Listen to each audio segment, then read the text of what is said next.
সুরূপার রন্ধনশালায় সবাইকে স্বাগত জানিয়ে আজকে নিয়ে চলে এসেছি অল্প একটু ইলিশ মাছ। এখানে দেখো ছোট ইলিশ, এগুলো খুব বড় ইলিশ নয়, ছোট ইলিশকেই দাদাভাই নিয়ে এসেছে। এবারে বলল যে বড় ইলিশ নাকি এখনও 1500-2000 টাকা কমে নেই, তার জন্য বললো যে ঠিক আছে ছোট ইলিশটাই খেয়ে দেখি কেমন স্বাদ। আর বাজারে বেশিরভাগই বলছে ছোট ইলিশ। ঠিক আছে, যা এনেছে সেটাই আমি রান্না করব, সেটাই তোমাদের দেখাবো। দেখো কড়াতে তেল চাপিয়েছি, মাছগুলো হালকা ভেজে কিভাবে রান্না, আমি হালকা বলতে মুড়োটাই হালকা ভাজবো, বাকিগুলো কিন্তু কাঁচা দেবো।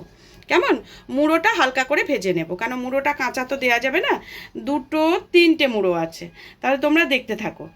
দেখো তেলটা গরম হয়ে গেছে, এবার আমি একে একে মাছের মুড়োগুলো দিয়ে দিচ্ছি।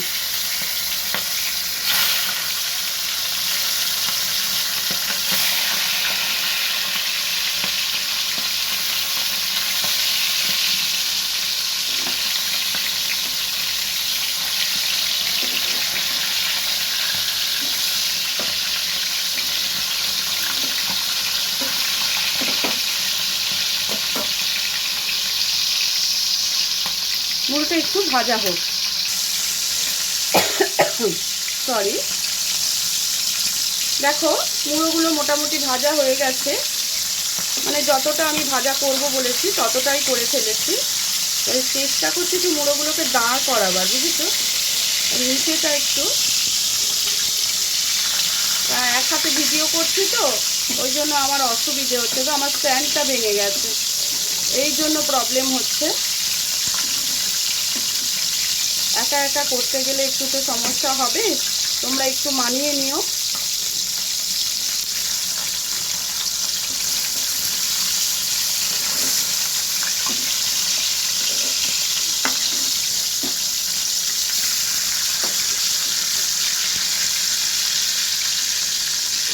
একটু সোজা করে দুটো মুড়োকে দাঁড় করিয়ে দিয়েছি।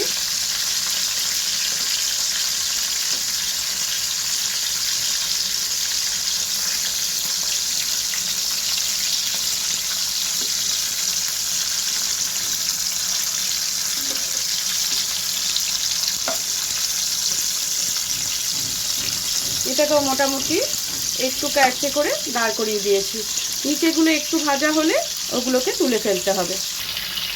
দেখো ভাজাগুলো আমার হয়ে গেছে, এবার আমি একে একে এইবারে মুড়োগুলো এই বাটিটার মধ্যে তুলে নেব।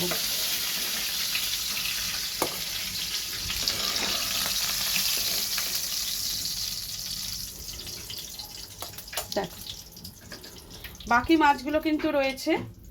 এবার আমি তেলের মধ্যে একটু কালো জিরেটা দিয়ে দেব। দেখো কালো জিরেটা একটু গরম হলেই আমাকে লঙ্কা হলুদটা দিতে হবে। এবারে দেখো লঙ্কা হলুদ নুন, কাশ্মীরি লঙ্কা এটা একটু বেশি করে নেবে, দিয়ে দিলাম। আর কোনো মশলা নয় কিন্তু, কালো জিরে দিয়ে এটা আমি দিয়ে দিলাম।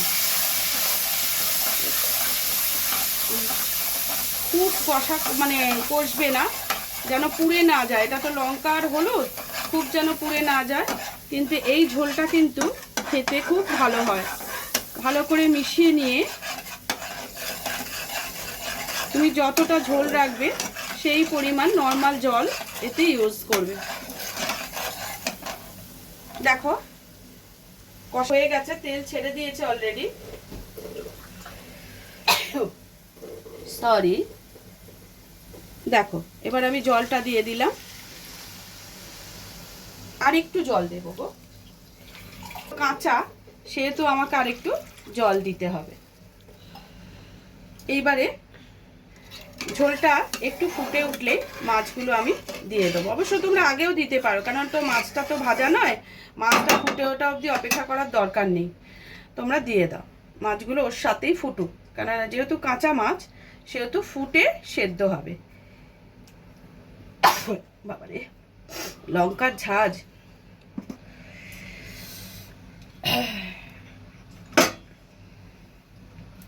দেখো দিয়ে দিলাম। আর মুড়োগুলো পাশ থেকে ছেড়ে দিচ্ছি, এগুলো তো হালকা ভেজেছি, খুব যে কড়া করে ভেজেছি তা নয়, পাশ থেকে সব ছেড়ে দিলাম।